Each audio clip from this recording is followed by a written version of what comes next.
Good morning everyone. Welcome back in social science class. Dear students, कल हमने chapter 3 जो history का chapter 3 है भारत में राष्ट्रवाद उसे शुरू कर लिया था। लास्ट इस वीडियो में हमने क्या डिस्कस किया था इस टॉपिक के अंदर कि गांधी जी जैसे ही 1915 में इंडिया में वापस आते हैं तो आते ही उन्होंने भारत का दौरा किया और 3 छोटे सत्याग्रह किए। 1916 बिहार के अंदर जो चंपारण इलाका था, 1917 में गुजरात के खेड़ा ज़िले में, देखो दोनों जगह पर किसानों की समस्याएं थी। और तीसरा आंदोलन किया उन्होंने अहमदाबाद में, यहाँ पर किसकी समस्या थी? मज़दूरों की, बेटा, जो वर्कर्स कारखानों में काम करते थे। तो इन 3 सत्याग्रही आंदोलनों से गांधी जी ने इन लोगों की समस्याओं को हल करवाया और ये आंदोलन सफल रहे।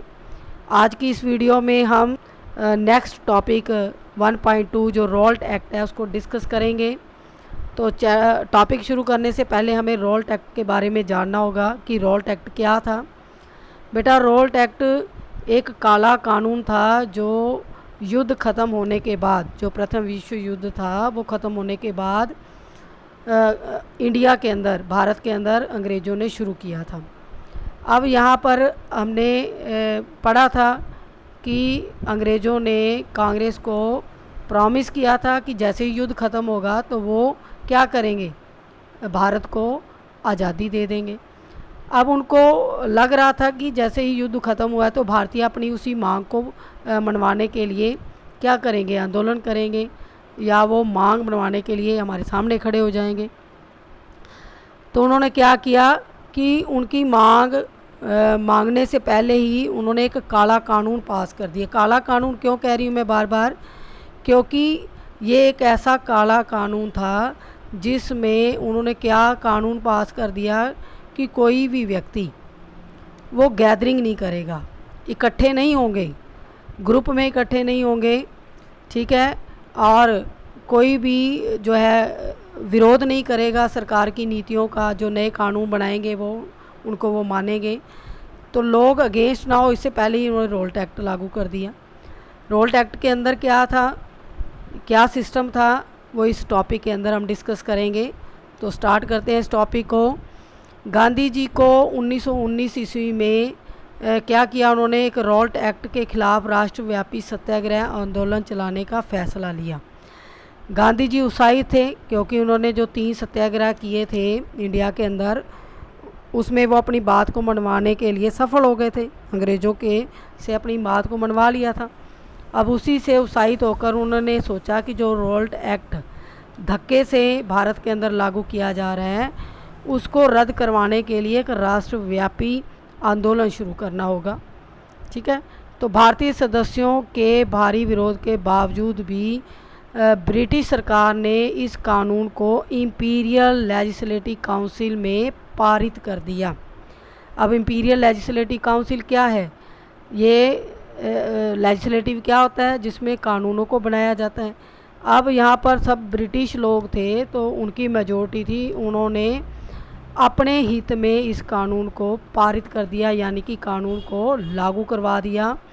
इस कानून के ज़रिए सरकार को क्या मिला कि वो उनको पावर मिल गई कि जो राजनीतिक गतिविधियां उनको आसानी से कुचल सकते हैं, और जो राजनीतिक कैदी हैं यानी जो इस कानून को नहीं मानेंगे, ठीक है, उनको बंदी बनाया जाएगा और 2 साल तक उनको जेल में ही रखे जाने का प्रावधान होगा।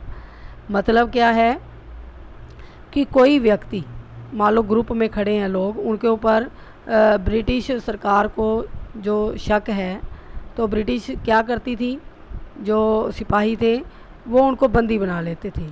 उनको बिना अपील, बिना दलील और बिना वकील के ये प्रावधान बन गया था कि उनको जेल में रखा जा सकता था।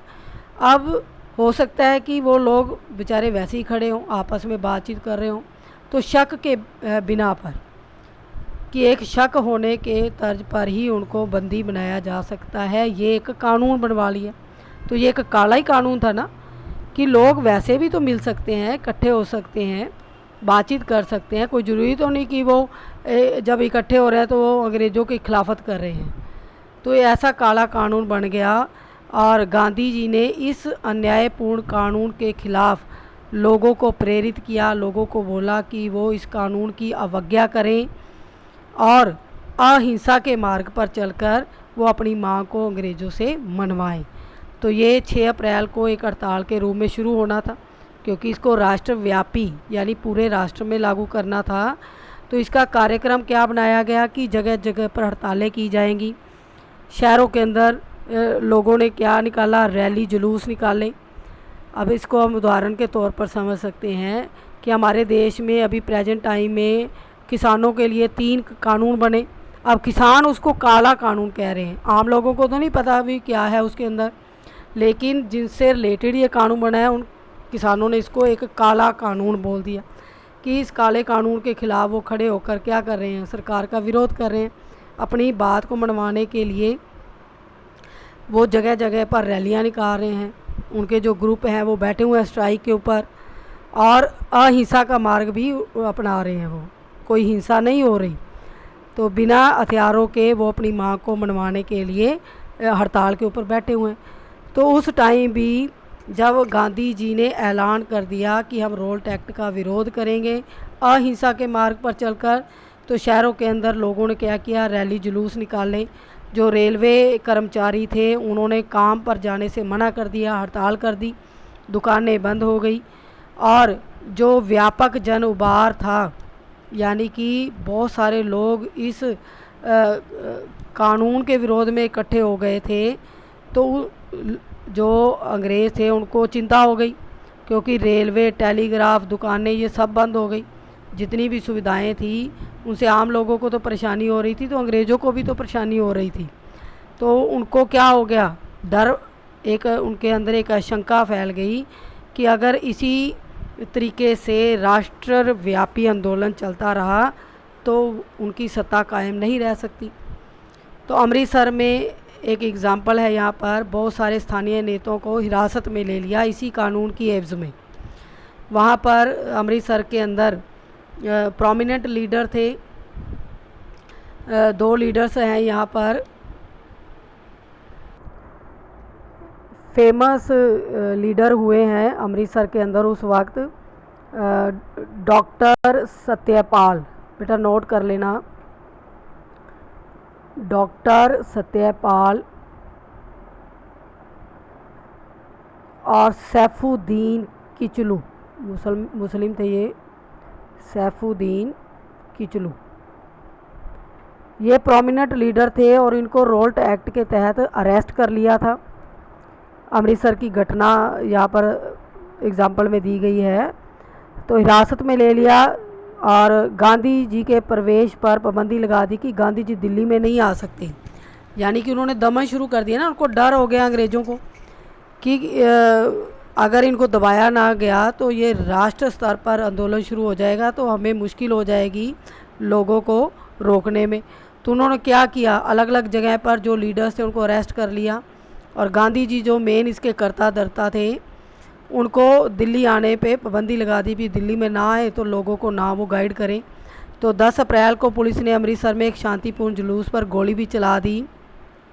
इसके बाद लोगों ने क्या किया, बैंकों, कारखानों, डाकखानों, रेलवे स्टेशनों पर हमले कर दिए और इस स्थिति को संभालने के लिए मार्शल लॉ लागू कर दिया और उसकी कमांड किसने संभाली, जनरल डायर ने। तो मार्शल लॉ क्या होता है बेटा, मार्शल लॉ एक स्ट्रिक्ट लॉ है जिसमें कोई भी व्यक्ति घर से भी बाहर नहीं जा सकता, पिन ड्रॉप साइलेंस है होती है शहर के अंदर, या ना तो कोई गैदरिंग कर सकता है ना कोई मूव कर सकता है। तो मार्शल लॉ अमृतसर में हुआ था क्योंकि वहाँ पर ये दोनों जो लीडर थे इनको अरेस्ट कर लिया, तो लोग इनको छुड़वाने के लिए घरों से बाहर निकल आए अमृतसर के अंदर। तो अंग्रेज़ जो थे परेशान हो गए भी अब क्या किया जाए, इनको कैसे रोका जाए, ना ही वे इनको रिहा करना चाहते थे दोनों को, और ये फेमस थे लोगों के अंदर। तो वो घटना आपने सुनी होगी जलियांवाला बाग। तो कुछ लोग तो इनकी फेवर के लिए बाहर निकले थे और कुछ उस दिन बैसाखी का भी ओकेजन था, तो बहुत सारी गैदरिंग अमृतसर के अंदर हो गई थी। तो जनरल डायर ने देखो है तो उसके अंदर से अपनी मंशा को पूरा करना था, क्योंकि वो इंडियंस को पसंद नहीं करते थे और रॉल्ट एक्ट का वो विरोध कर रहे थे। और दूसरा उनको रोकने के लिए जनरल डायर ने बहुत सारे जो गलत स्टेप लिए जो इतिहास में निंदनीय है बेटा, वो आगे हम डिस्कस करते हैं। कि रॉल्ट एक्ट जो अमृतसर के अंदर प्रोमिनेंट लीडर अरेस्ट कर लिए थे, तो उनको छुड़वाने के लिए लोग इकट्ठे हो गए। अब जब वो इकट्ठे हुए तो 13 अप्रैल का दिन था और जलियांवाला बाग जो है हत्याकांड हुआ। जलियांवाला बाग बिल्कुल हरमंदिर साहब के साथ ही है बेटा, देखा होगा कई बच्चों ने। तो वहाँ लोग इकट्ठे हुए मीटिंग करने के लिए। उस दिन अमृतसर में बहुत सारे गांव वाले बैसाखी मेले में भी शिरकत करने के लिए जलियांवाला बाग मैदान में जमा हो गए थे। काफ़ी लोग तो सरकार द्वारा लागू किए गए दमनकारी कानून का विरोध प्रकट करने के लिए एकत्रित हुए और कुछ बैसाखी मनाने के लिए आए हुए थे।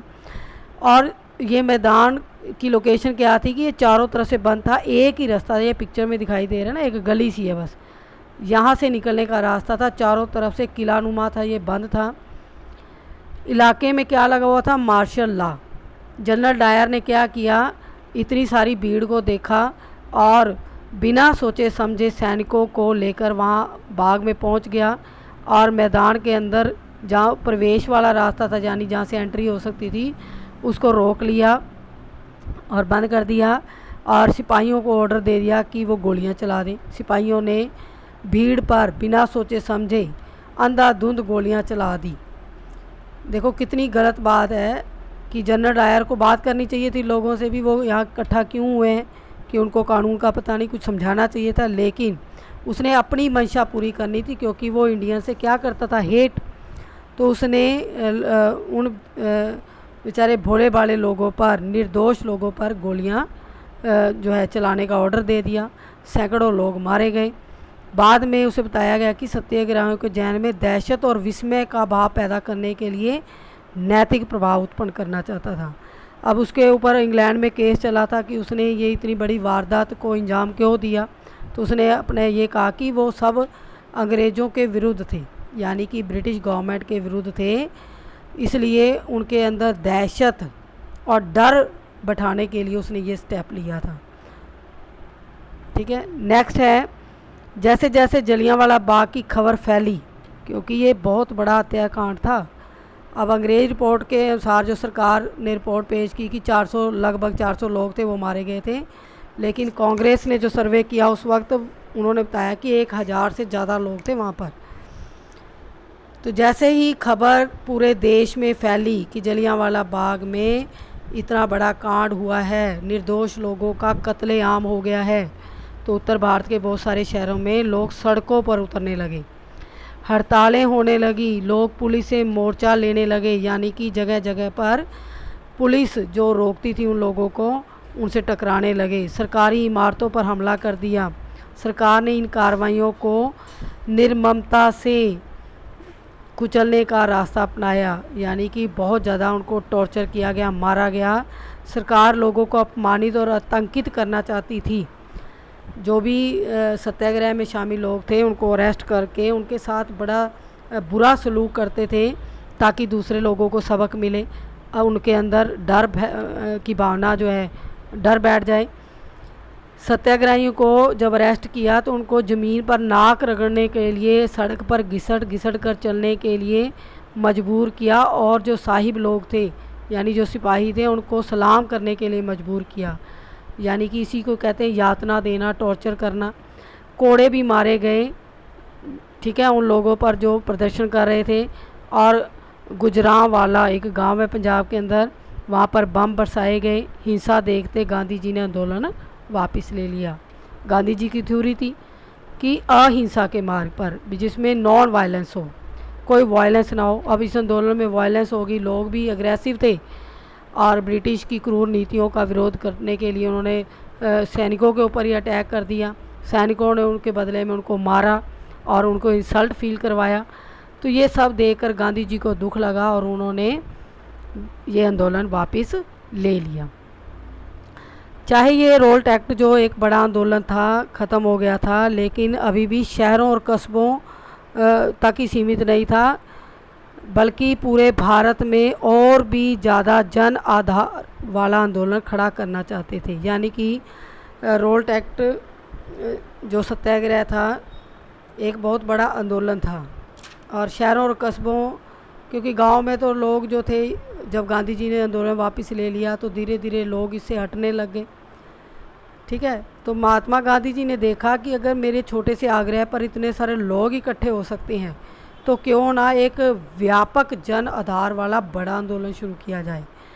लेकिन उनका मानना था कि जब तक हिंदू और मुसलमान एक दूसरे के नज़दीक नहीं आते तब तक ऐसा कोई आंदोलन चलाया नहीं जा सकता और ना ही ऐसा आंदोलन सफल हो सकता है।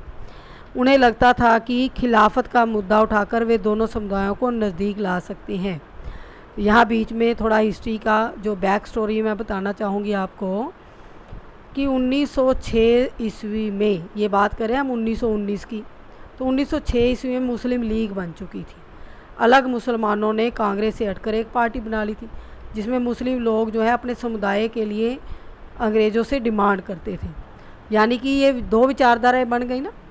कांग्रेस स्प्लिट हो गई थी, उसमें कांग्रेस के भी 2 पार्ट्स हो गए थे, नरम दल और गरम दल। इसी तरह मुस्लिम लीग भी अलग हो गई थी।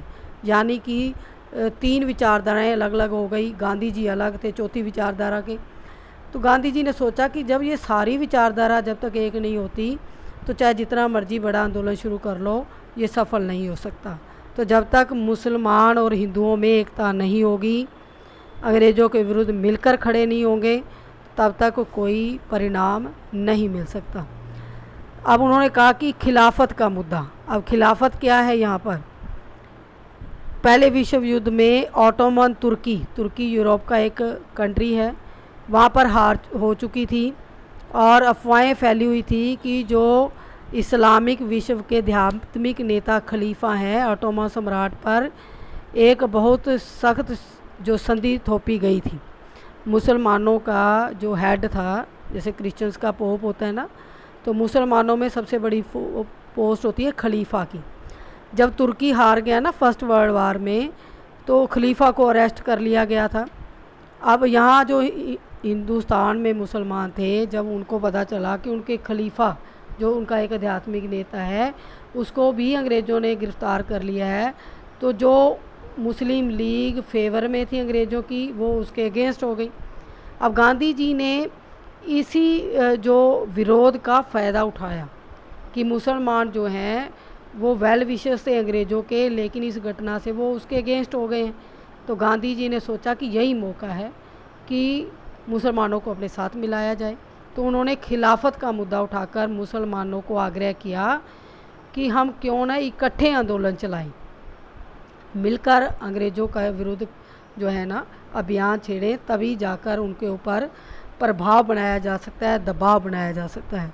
तो खलीफा की तात्कालिक शक्तियों की रक्षा के लिए 1919 में बम्बई में खिलाफत समिति का गठन किया गया। ये इंडिया की बात कर रहे हैं। और खलीफा कहाँ रहता है? तुर्की में, जो यूरोप के अंदर है।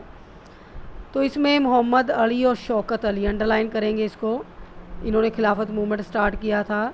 बंधुओं के साथ कई युवा मुस्लिम नेताओं ने इस मुद्दे पर संयुक्त जन कार्रवाई की संभावना तलाशने के लिए महात्मा गांधी जी के साथ चर्चा शुरू की।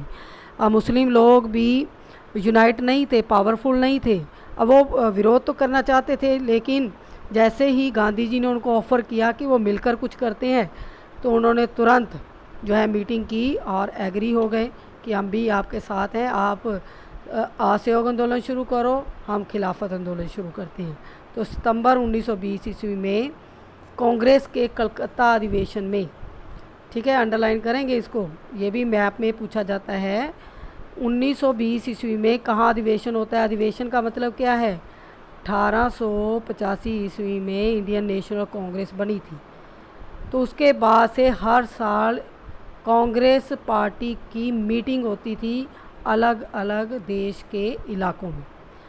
तो 1885 से लेकर 1947 तक हर साल अधिवेशन होते हैं। तो 1920 में एक अधिवेशन हुआ, सितंबर 1920, नोट करेंगे। 1920 एक ऐसा सेशन है जिसमें 2 बार मीटिंग्स होती हैं, अदरवाइज़ साल में एक ही मीटिंग होती थी। लेकिन सितंबर 1920 में कलकत्ता में जो अधिवेशन होता है, तो महात्मा गांधी ने दूसरे नेताओं को इस बात पर राज़ी कर लिया कि खिलाफत आंदोलन के समर्थन और स्वराज के लिए आंदोलन शुरू किया जाना चाहिए। कांग्रेस नहीं मानी थी। ये सितंबर का अधिवेशन है, कांग्रेस मानी थी दिसंबर 1920 में, और नागपुर में आंदोलन होता है। तो दोनों ही जो सेशन है इम्पॉर्टेंट है बेटा मैप स्किल के लिए। तो सितंबर की बात है 1920 में, तब कांग्रेस एग्री नहीं हुई। उनको गांधी जी की बात पर उन्होंने मंथन करना था कि हम साथ दें या ना दें। तो दिसंबर में फाइनल डिसीजन कांग्रेस ने लिया था, वो आगे डिस्कस करेंगे। नेक्स्ट टॉपिक है हमारा असहयोग ही क्यों। अब देखो, अभी तक तो हम सत्याग्रह की बात कर रहे थे, अहिंसा की बात कर रहे थे, अब गांधी जी आ गए नॉन कोऑपरेशन। भी असहयोग ही क्यों हमें जो रास्ता अपनाना पड़ेगा, ये भी नोट करेंगे आप, अंडरलाइन कर लें। गांधी जी की प्रसिद्ध पुस्तक थी हिंद स्वराज। इसमें महात्मा गांधी जी ने कहा था कि भारत में ब्रिटिश शासन भारतीयों के सहयोग से ही स्थापित हुआ है और यह शासन इसी सहयोग के कारण चल पा रहा है। अगर भारत के लोग अपना सहयोग वापस ले लें तो साल के भीतर ही ब्रिटिश शासन ढह जाएगा और स्वराज की स्थापना हो जाएगी। इसका क्या मतलब है कि गांधी जी ने एक पुस्तक लिखी थी हिंद स्वराज, अंडरलाइन करेंगे इसको, ठीक है। 1909 में ये प्रकाशित हुई थी। उसमें गांधी जी ने क्या लिखा था कि अगर ब्रिटिश एम्पायर यहाँ कायम है इंडिया में, तो वो किसकी वजह से है, लोगों की वजह से, क्योंकि इंडियन जो हैं, भारतीय जो है उसको सहयोग देते हैं।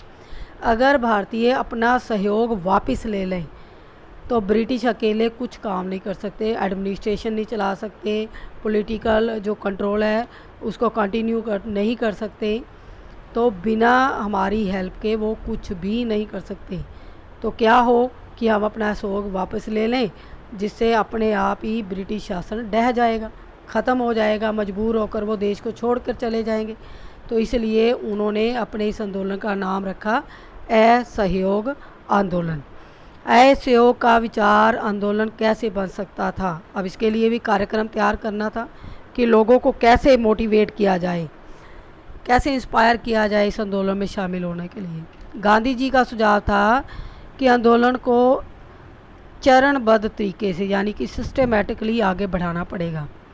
सबसे पहले लोगों को सरकार द्वारा दी गई जो पदवियां हैं वो लौटा देनी चाहिए। सरकारी नौकरियों, सेना, पुलिस, अदालत, विधायी परिषदों, स्कूल, विदेशी वस्तुओं का बहिष्कार करना चाहिए। ये जो है गांधी जी ने अपना विचार दिया कि हम बड़े स्तर पर आंदोलन कर सकते हैं शुरू, अगर ये सारे कार्यक्रम तरीके से किए जाएं। अब देखो, जलियांवाला बाग जब हत्याकांड हुआ ना, तो लोग बड़े निराश हो गए ब्रिटिश सरकार से। तो उसमें जो बहुत सारे लोग थे जिनको तगमे देती थी ब्रिटिश सरकार, वो पदवियाँ, वो तगमे भारतीयों ने वापस कर दिए कि हमें नहीं चाहिए तुम्हारी ये पदवियाँ। जिसमें रविंद्रनाथ टैगोर का नाम आता है, उनको सर की उपाधि दी हुई थी, महात्मा गांधी जी थे। तो ऐसे ही राय बहादुर की उपाधियाँ भी ब्रिटिश सरकार देती थी फेमस लोगों को, इंडियंस को। तो इन लोगों ने अपनी उपाधियाँ वापस कर दी, ठीक है। और गांधी जी चाहते थे कि जगह जगह पर जो सरकारी नौकरियां हैं, सेना, पुलिस, अदालत, इन सब का बहिष्कार किया जाए, स्वदेशी को अपनाया जाए, विदेशी का बायकॉट किया जाए।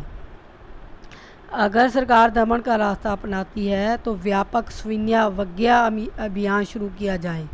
तो 1920 की गर्मियों में गांधी जी और शौकत अली आंदोलन के लिए समर्थन जुटाते हुए देश भर में यात्राएं कर रहे थे, यानी कि उन्होंने एक बड़ा आंदोलन शुरू करना था, तो इसके लिए लोगों को जागरूक करना था।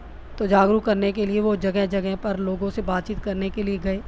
कांग्रेस में बहुत सारे लोग इन प्रस्तावों पर संशंकित थे, यानी जो कांग्रेस पार्टी थी उनको थोड़ी शंका थी कि ये आंदोलन सफल नहीं होगा, क्योंकि तब तक भारतीयों में अपनेपन की भावना नहीं थी कि उनको लगे कि वो एक ही राष्ट्र के अंग हैं, क्योंकि उससे पहले रियासतें थी, राजा राज करते थे, उसके बाद अंग्रेज़ आ गए। तो उनको मतलब ऐसी फीलिंग ही नहीं थी कि वो भारत में और भारत के एक अभिन्न अंग है, भारत में रहते हैं। उनको यही था कि ब्रिटिश सरकार जो ऑर्डर करती है हमें फॉलो करना है। अब ब्रिटिश सरकार तो बाहर से आई हुई सरकार है ना, तो उसके उनके दिमाग में ही उनका जो क्या कह सकते हैं माइंड वॉश, जो ब्रेन वॉश करना था, वो उसमें इम्पोर्टेंट रोल प्ले किया था गांधी जी ने। लोगों को अवेयर किया था कि वो इंडियन है, वो इसी देश के रहने वाले हैं, अंग्रेज़ बाहर से आए हैं तो उनको बाहर करना है देश से। तो ऐसा माइंड सेट करने के लिए उन्होंने क्या किया, देश का भ्रमण किया। कांग्रेस अभी चिंता में थी कि वो गांधी जी का साथ दें या ना दें, तो वे नवंबर 1920 में विधायी परिषद के लिए होने वाले चुनाव का बहिष्कार करने से हिचकिचा रहे थे।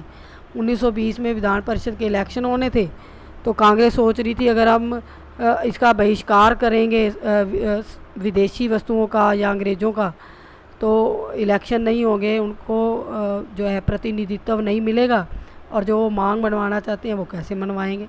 अगर विधायी परिषद में भारतीय सदस्य नहीं होंगे तो अंग्रेज़ तो अपनी मनमानी करेंगे। तो इलेक्शन की वजह से वो थोड़े शंका में थे कि वो गांधी जी का साथ दें या ना दें। उन्हें भय था कि इस आंदोलन में लोग हिंसा कर सकते हैं। सितंबर से दिसंबर तक कांग्रेस में इसी बात पर खींचातानी चलती रही। कुछ समय के लिए तो ऐसे लगा कि आंदोलन के समर्थकों और विरोधियों के बीच सहमति नहीं बन पाएगी। ठीक है। और दिसंबर 1920 अंडरलाइन करें, कांग्रेस के नागपुर अधिवेशन कहाँ होता है, ये नागपुर। और सितंबर का कहाँ पर हुआ था, कोलकाता में बेटा। कैलकाटा ही लिखेंगे, तब इसको कलकत्ता ही बोला जाता था, कोलकाता तो अब बना है। तो सितंबर और दिसंबर, तो 2 अधिवेशन होते हैं 1920 के अंदर। तो यहाँ पर समझौता हुआ और कार्यक्रम जो हुआ उस पर स्वीकृति, यानी कि सब लोगों ने एग्री किया कि हम गांधी जी का साथ देंगे, ऐसे होकर आंदोलन करेंगे। आंदोलन किस तरह आगे बढ़ा, लोगों ने किस तरीके से हिस्सा लिया, सामाजिक समूहों ने गांधी जी का जो है सहयोग क्यों किया, उनके क्या अपने मोटिव थे, ये हम नेक्स्ट टॉपिक में डिस्कस करेंगे। Till then good bye.